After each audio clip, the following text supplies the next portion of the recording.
God, if you want these people saved, you must have them killed. And then God's like, okay, but what if I gave my son? Like, that would be a story. It's all God, right? So this whole story and the test, if we want God to be all-knowing, the test is arbitrary. The whole thing is pointless. Hey guys, welcome back to Joel Reads Bible. I'm Joel and I'm reading the Bible so that you don't have to. And by the way, this is the final episode of Genesis. This is where we've put a button on the whole chapter. I'm going to do broad strokes. One thing that I'm really interested in with this project and talking about the Bible and coming at it from kind of a new perspective with fresh eyes is the Bible practical? Does it have any good ideas in it? And I know that that's such a shocking thing to say because people base their lives on this book. But does it say anything that we can actually use in our day-to-day life? And I'm going to add to that, if there is no God, is there anything here that is worth anything? Or could we just dump it? But even if the God exists, believing in that God or trusting that God or any of those things, what value does that really have? I really don't understand that. Like, if God's going to do his will anyway, why do we bother praying? It's one of those types of things. But we haven't really gotten into all of that theology, and I don't know when we will. I'm assuming it's somewhere in this massive book. But for now, I'm going to look at Genesis, the stories of Genesis, the main ones mainly, and just sort of try to understand what are they teaching us, and is that anything that we can apply to our daily lives? Is this anything that we really need to know? So let's just get into it. The first big story, the main thing about Genesis, I'd say, is that creation story. In the beginning, God created the heavens and the earth and everything else. And we've already been over the contradictions in the two accounts that apparently happen and the weird order in which things go on. But is there any reason to believe this? Is the question, right? So science, it seems, for all intents and purposes, has already disproved the Genesis account. There's no reason to look at that account and go, we're using this so that we can better understand our natural world. It's just not there. There's no reason for that. So we can throw it. It's not a science book. Any theologian would probably agree with that. It's not a science book. So we don't need it to actually know how things started, except for the in the beginning God thing. Theologians would still stick to that. They'd be like, well, it has to come from somewhere. But everything after that, how it all transpired, who cares? It obviously wasn't that way. There's enough evidence to know that it's impossible to have gone that way. Is it important that it was 7 days? Is it important to know that God rested? Because a Christian will tell you that God is all-powerful and he probably doesn't need to rest. So the resting thing was just to have a Sabbath day foreshadowing or something like that, maybe. Because the fact that God rested doesn't mean anything and doesn't matter. So all of this story is kind of useless, right? It doesn't do anything for anyone. It doesn't matter. The creation story, we could throw it out and it wouldn't make a difference in anyone's life. I hope you realize that. It would not make a difference. It doesn't affect our understanding of the world in any way. Then we move on to the second big story, which is the fall of man. Right? So this is Adam and Eve eating the fruit. I'm calling it the fall of man, but that phrase isn't really in the Bible, the idea that they fell. I don't know if it's later on in the Bible, but it's not in Genesis. There's no evidence, and yet there's evidence to the contrary that the world was perfect before this happened. Anytime you're going to talk to a Christian about why is there cancer, or why do our bodies fall apart, or why are there natural disasters, it's all because sin entered the world. But what we do see in Genesis is that God created a garden and he put Adam into the garden to work it. Why would you need to work a garden in a perfect world? Is work perfect? What are you working? Are things decaying? Are things falling apart? Do you need to put effort into making things grow? Is there a world in which things are being killed like animals to feed Adam before the fall? Could it be that the world that we know is the world that God created, and he saw that that was good? And the answer is yes, and most likely based on what we read in Genesis, okay? Not only that, we all know that Eve's punishment was that there would be an increase of pain in childbirth. That's an increase. That means more than what there already was. So if there was pain, if there was any pain, I think you and I can agree that's not a perfect world. Okay? It could be good. Maybe God sees it as good. Can't argue that because God is good. He's the arbiter of good. So we're not going to argue that. But we can argue that it wasn't perfect. So the whole idea that something was perfect and that sin entered the world and made it imperfect and brought all sorts of disease and all these things into the world, that is not in Genesis. Is it somewhere else in the Bible? Please leave that in the comments. I don't think it is. That's the little secret for you. I don't think it is. I think it's an extrapolation that some people just made up. And just to really nail this home, there is a list of punishments and consequences to what Adam and Eve did. Okay? You can read that list. And none of them are, there will now be diseases and natural disasters. My whole wonderful creation will start falling apart and being completely full of mayhem and blah, blah, blah. That is not in there. Pay close attention to that. Not only that, when we talk about free will and free choice, and it was Eve's choice to eat the apple or fruit or whatever it was, let's look for the word choice. Why don't you read the story and look really, really, really hard? You'll have to look between the lines. Eve made a choice to eat the apple is not a phrase you're going to hear. Eve did the thing. Did she choose to do it? Or did God create her imperfect or perfectly the way he wanted her to be, knowing that she would be easily deceived by a talking serpent that he allowed in the garden? If God is sovereign, we really have to see that story as God creating all of it to happen the way it happened and making two idiotic robots to eat the fruit. It could just be a fun little story. What can we learn from it? Well, there's no real life lessons, right? I guess you could say there's a life lesson to obey God, but we don't really know God. We don't have him talking to us like he was talking to Adam and Eve. We could say, don't listen to talking serpents. Yeah, all right. I've never done that. I've never listened to a talking serpent. We could look at it as a sort of a tale that tells us how we began to understand good and evil in our world. But as far as understanding anything greater than that or something, every day you can be like, yeah, I don't want to be an Eve, whatever. No, I feel like that story is also pretty useless. So then we have Cain and Abel, and I think I went over Cain and Abel a lot when I actually did the episode and the recap. I also did a funny little fake preaching, sort of fake Christian short on this. But it's another story that kind of doesn't do anything. First of all, these people are doing sacrifices to a god. They're doing sacrifices that they must know what the god likes. We don't know. It hasn't really spelled it out yet. One of them does it better than the other one, gets really jealous when the other one is loved more because he does the sacrifices better. And the move that he does to make it all better, to win the favor of the God character, is to kill the one he loves more. So it's incoherent. It doesn't really make sense as a plot. The characters' motivations are completely skewed. And the lesson for us is what?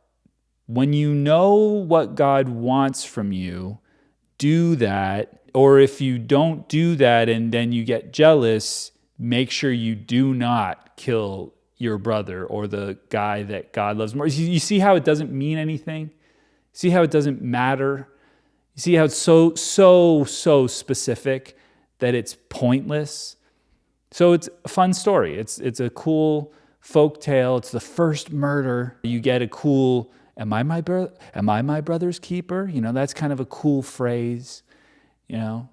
That's it. Other than that, it seems actually like a pretty poorly written story, generally speaking. So Cain and Abel, nothing to see here, nothing to learn, no real point going forward. If we didn't know that story, it would not change any of our lives. So the creation story, the story of the fall, not practical. There's no use for it. There's no way we can apply that to our lives, especially if you don't believe in sin. So then we have the story of Noah's Ark. And that is another one that's just like, what are we meant to learn here? So first of all, we know scientifically it's basically impossible, and don't just read answers in Genesis. You can read real scientists who are grappling with the concept of all the animals and bacterias and insects and everything going onto the ark, how big this ark would have to be. And apparently there was more water on the planet than is still on the planet at the time. So it seems absolutely ridiculous to believe that the worldwide flood and the Noah's Ark story actually happened. If there were ever a worldwide flood, which there won't be, hence the rainbow, we can tell because there are still rainbows. The last thing we would do is read that for information. Like, oh, quick, there's going to be a worldwide flood. What should we do? Let's build this ark to these specifications, right? Like we'd do a better job at finding some sort of solution to this.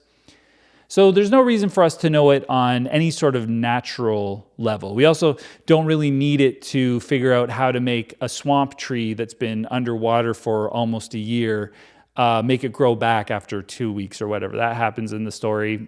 Ridiculous, but we don't need it for any of that because none of that is real, right? So that we can throw that away. So let's go to the moral question or what can we learn for our lives? Well, why did this happen? Why was God so upset? It was because half God creatures were sleeping with human women and creating Nephilim giants, and they were incredibly violent, and so God needed to destroy them. That is what it says. That is what. And I heard an apologist say that no, you don't have to believe that if you don't want to. It's not. It's kind of there, but you don't have to. You don't have to believe the fantasy novel version of this. You can go, well, what we do know is that there were giants at some points, but it could have meant this or that. So great, you don't have to believe that. But we do know the one crime they had was violence, and they were incredibly violent, and that's it. So as long as you're not incredibly violent, God probably won't kill you in a worldwide flood or some sort of disaster, so great. So don't be incredibly violent. But also, we can't really take that much responsibility for anything that took place there because God said he would never flood the earth again, and this was chapter 8 or 9 or whenever they got off the ark and they do the barbecue. He says, I'm never going to flood the earth again, even though every inclination of their heart is evil. Every inclination of their heart. Guys, do you think every inclination of your heart, I would say your brain, but your heart is evil? Every inclination, you're hugging your granddaughter, every inclination of your heart is evil. You just gave $5 to a homeless guy. Every inclination of your heart is evil.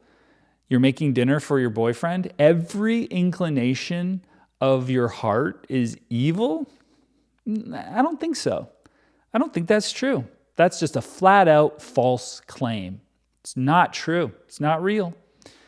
I mean, God describes what is evil, and if, cuddling and eating chips with someone you love is evil, then maybe it's evil, right? But it's just so dumb. So we can't help what will make God want to kill us. He made us, and he was so disappointed. He had so much regret because he made us so lousy that every inclination of our heart is evil, and we do horrible things. And so he's like, I killed you once out of my rage, but I'm not going to do it again.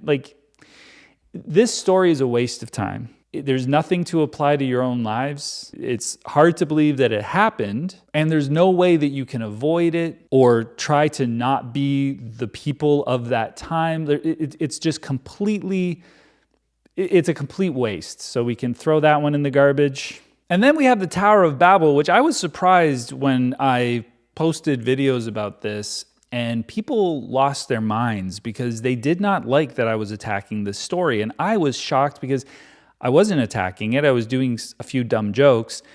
And I didn't think anyone took it seriously because it's always felt to me like a silly little folk tale. It's similar to a story that I saw growing up in a stop motion animation where this elephant had a nub for a nose and he, playing, doing his things. A crocodile kind of like, hey, come over here and, check out, I have something for you or whatever.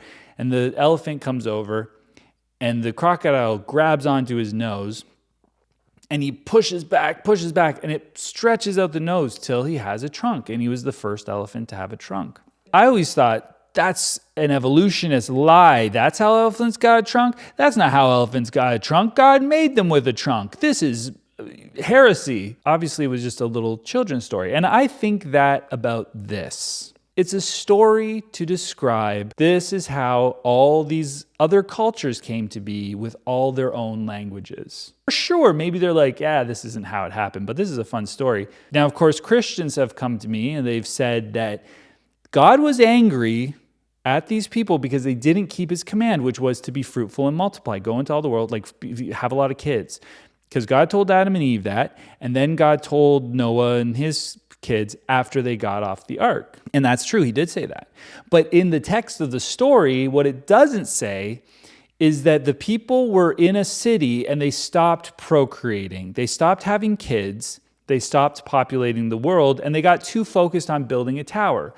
Because when you're in a city, you can go on dates a lot easier than if it's rural. You know what I mean? You can meet people a lot easier. There's going to be a lot of children being made. I don't understand how they stopped procreating. I don't think that would have been a concern. The concern that they do talk about was these people are in one place, they're building a tower. If I'm not the author of confusion here, nothing will be impossible for them. I want things to be impossible for them. I don't want them to grow that quickly. So let's confuse their language so they will scatter. And I think it seems to be so they're not in this one place able to do anything together. I don't have the Holy Spirit, but that's what it says to me. The whole procreation, disobeying thing, that's not said, right? That's not, it's hinted at. Why? Why would it be hinted at? Why do you think that these things are so, no, make it subtle. They're building a tower to the heavens. And by the way, that part is fine. And you know this because we've done it. We've built towers to the heavens. We've flown rocket ships to space. We've exceeded anything these bricklayers had tried to do. I'm sure the Egyptians did better than what they had already done. It might just be they wanted to tell us how everyone started speaking different languages. I think that might be the whole point of that story. But they wanted to do it with their God.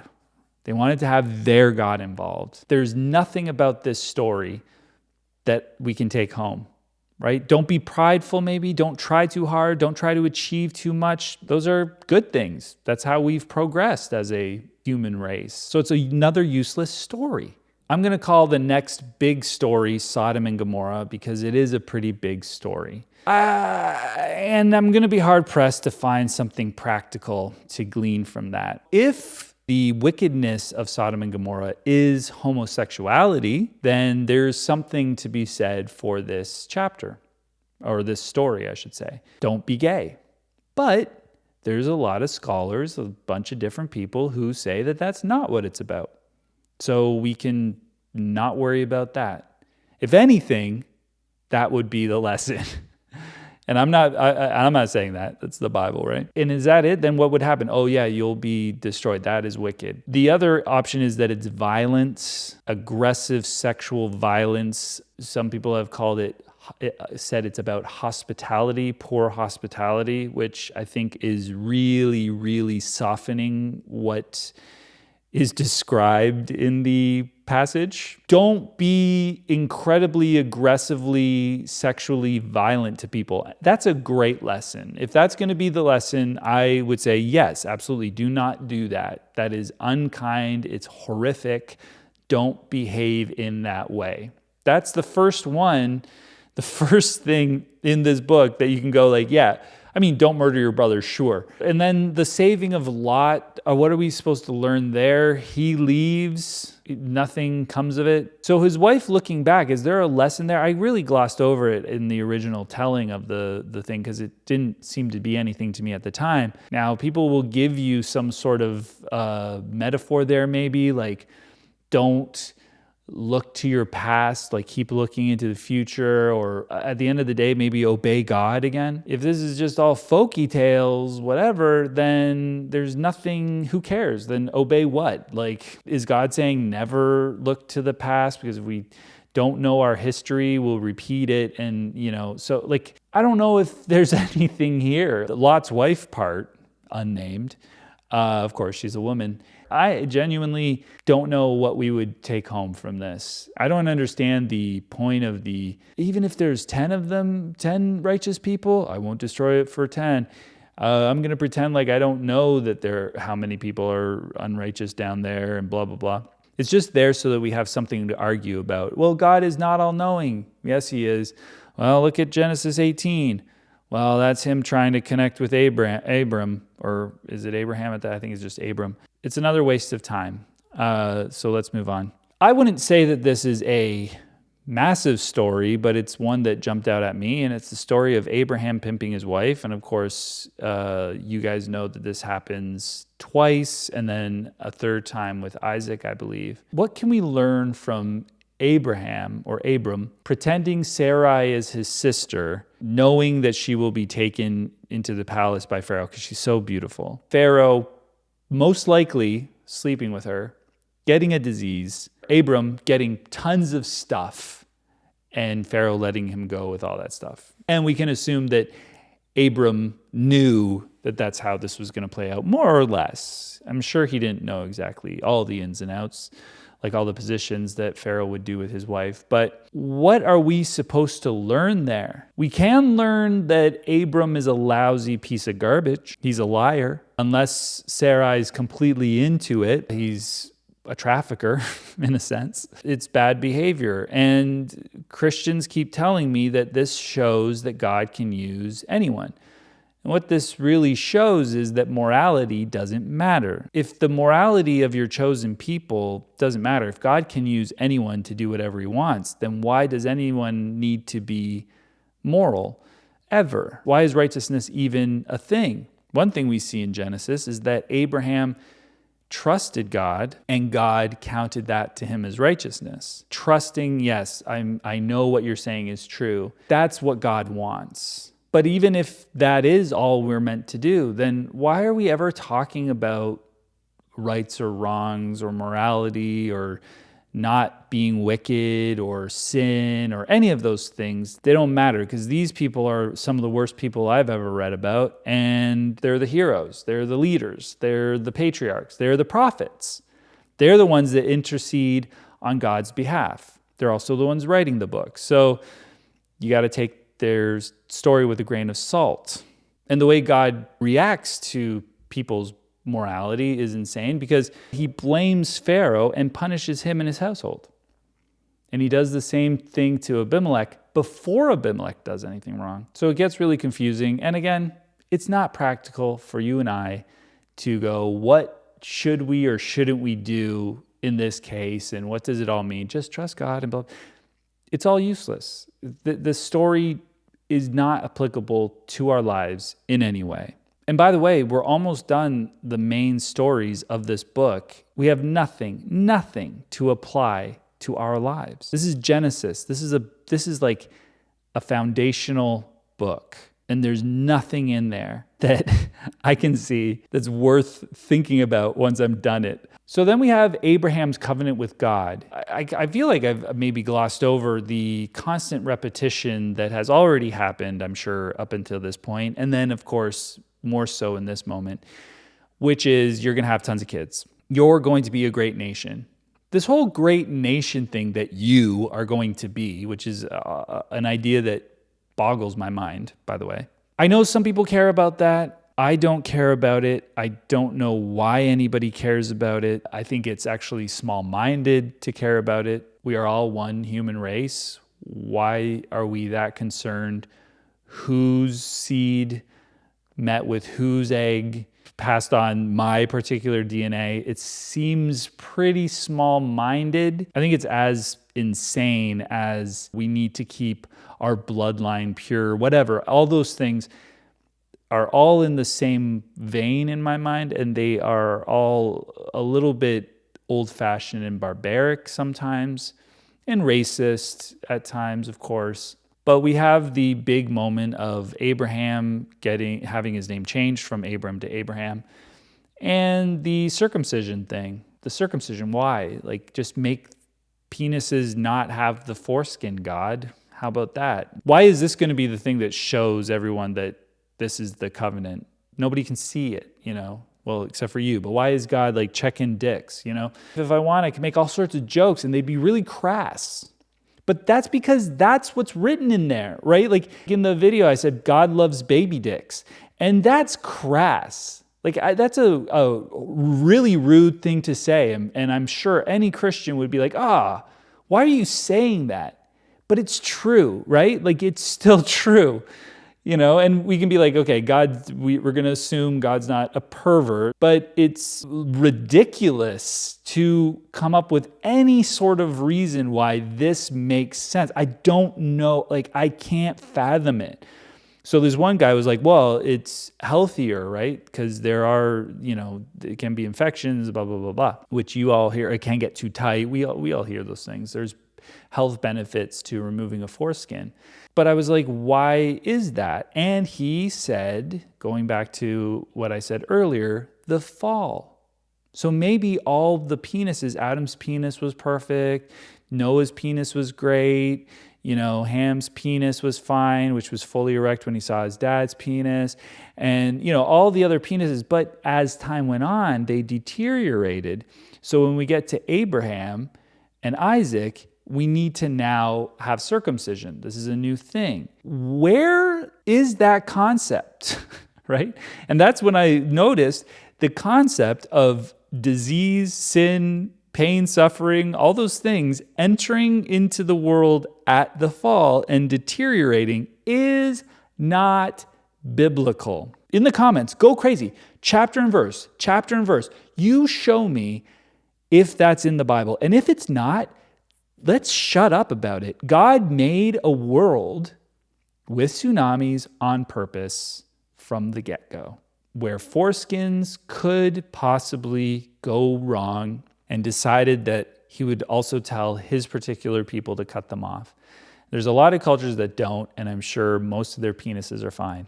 What is the covenant? I'm going to give you a lot of kids or whatever. And this is for Abraham. You will be blessed, whatever. It's for his line. It's for the Hebrews. Unless you're Hebrew, why do we give a shit, right?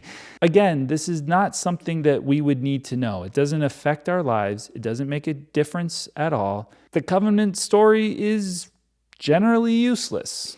So then we have the story of Abraham and Isaac, which is a massive story for me.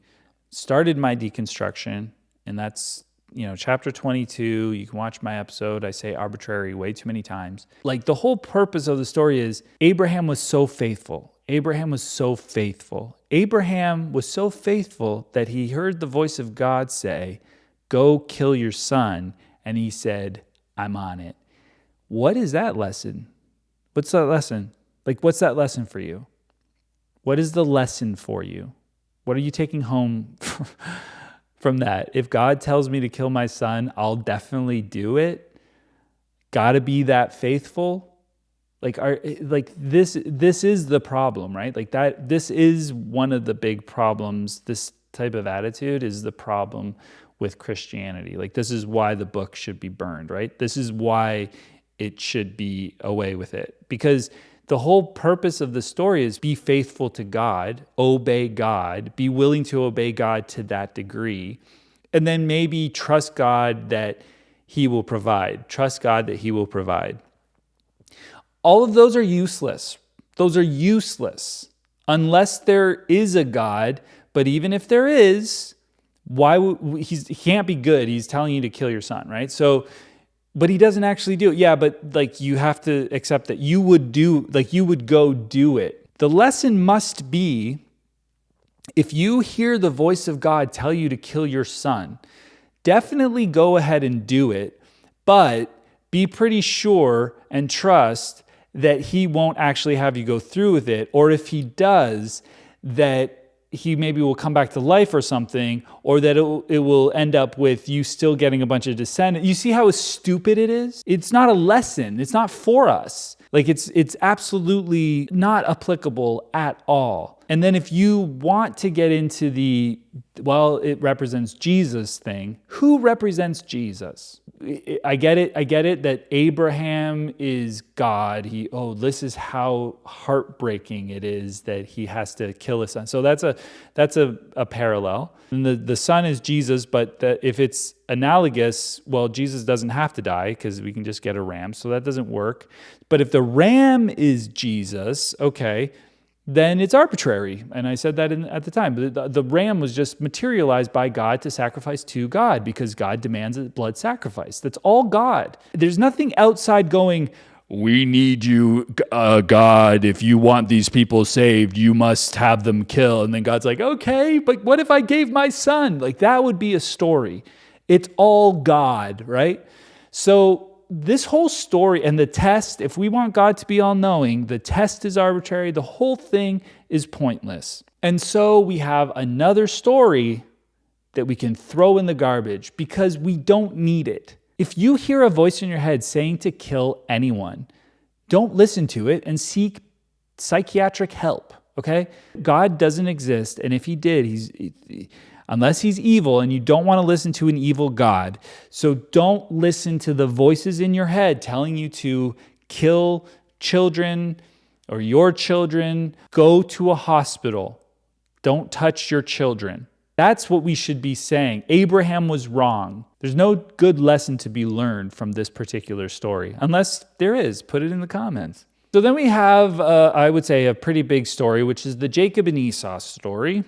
And the Jacob and Esau story is something that I didn't realize was so nationalistic or racist, if you will.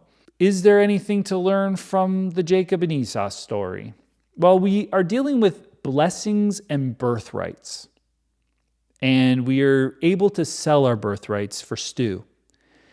I don't know if there are cultures that still have this birthright thing, but maybe the firstborn has rights to things. We see in the book that the firstborn constantly is losing out on those things. And I think it's to make an interesting story, but there's really, again, not much to learn with Jacob and Esau. There's tricks going on. It's folk stories about tricksters. What do you get from it? Like, why am what's the lesson? When you get really, really old, don't trust the first kid that comes in and claims to be someone when you can tell that their voice isn't their voice and that their skin feels more like goat fur. Like, it's just so dumb. It's like, why are we reading this and going like, oh, let's extrapolate so much from it? I also challenged someone who was in my comments talking about how she was being racist. And they were like, yeah, why wouldn't she be upset that Esau was going and being with a culture that was completely different from theirs, believed differently, and all those types of things. And as if that's wrong to sort of like engage with other people who may have started differently or have a different culture. Let's learn about their culture. What's wrong with that? And can you not find common ground with another person of another culture? I've found that I've had a lot of success with that, where you learn different things about people, but you relate on like sense of humor or just certain other values that you have. Imagining someone is evil or horrible or wrong because they believe differently or come from a different upbringing than you do is kind of insane and closed-minded and I think limiting. But that's what's going on here is Rebecca is a racist. I think that what is really at the heart of this story is the writer, and the culture is probably Team Rebecca. They want that purity. They want Jacob to win because Esau did something wrong. And we know this later by marrying a Canaanite woman, by the way. And we see this later when somewhere in the Bible, I don't know where it is and when we'll get there, but God said, Jacob have I loved, Esau have I hated. And why? So I don't think there's any value to this story either. There's nothing we're going to gain. There's nothing we can learn. There's no great life lesson. Marry within your clan or your mom will try to steal your inheritance. Like, what do you want? And then I took it as a big story, but it's really kind of a small story. It's half chapter where Jacob wrestles with God and wins. It's a massive story. It was always there's paintings of it. I've got a plate that shows it in an artistic way. It's kind of the idea that I think Christians would say, you're wrestling with God. Like, are you going to follow him, or are you going to obey him, or are you going to whatever? First of all, I don't see Jacob not doing those things. I don't think anyone's not doing those things or is doing those things. They are just existing. Even if that was the narrative, who cares? God is not here. God is not showing himself. God is not doing anything. There's no reason to trust him. He's not helping. There's no reason to wrestle with him. There's no one to wrestle with, especially if a man can win. It's an incoherent story. And then it just adds another layer of confusion when it says Jacob looked at him and lived, and then we'll later say that no one can do that. It's another just sort of like pointless story. So we don't really need to remember that one either. So I'm getting down to the final, what I'm going to call story. It's Joseph. There is nothing here. There's nothing. If the moral is trust God, be faithful, trust God, that's nothing. That doesn't tell you how to behave. That does not tell you how to live. But Joseph is a fun folk tale. There's barely any God in it. There's not much to learn. Don't sell your brother into slavery, but do, because it ends up working out. Don't sleep with your father's concubine. Don't tell your brothers about your dreams that you have that are a little arrogant. Definitely don't tell your dad. If there's going to be a famine, be good at interpreting dreams so that there's nothing. There's no moral to that story. It's just a story, and God is a little bit involved, and that's it. And it's fine. It's a fine tale, but there's nothing to learn. Except for the stuff that I said in the chapter, which was challenging these concepts of God being good and God's will being positive and God intending to save lives, but also put people in slavery and all that kind of stuff. It doesn't paint God in a good light. God is definitely the villain. And I guess if we look at the whole book of Genesis, I wouldn't say God's always the villain. I think he becomes the villain in the Joseph story. But I think in the other parts, God isn't really the villain, but he supports the villains.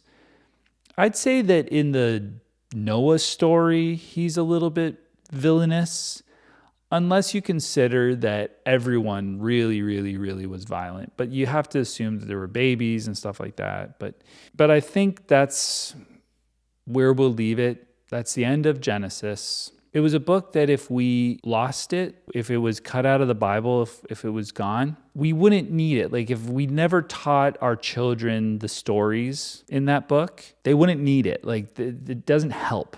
It's not going to help them live better lives or behave better or anything like that. It's a complete waste of however long it took me to read it, however long it took you to watch these videos. It's a complete waste of 50 chapters. So we'll see if we get anything of value in Exodus. I know there's some laws in Exodus, which is going to be important. I believe we might get the 10 Commandments, which is really the Bible's claim to fame. It's probably the best thing going for it. And I would assume, I think that like 7 out of the 10 are completely useless. So we'll see what happens. Thanks for joining me. Guys, if you haven't subscribed, what are you waiting for? Like the video, leave me a comment. Let me know if I'm way off on all these stories. Maybe there's something more to it. Or did I skip one of the stories that you thought was something I should have touched on again? Either way, we'll see you next time for the beginning of Exodus. And I'm going to have a new color scheme. So stay tuned for that. That's going to be really exciting. And we will see you then. Goodbye.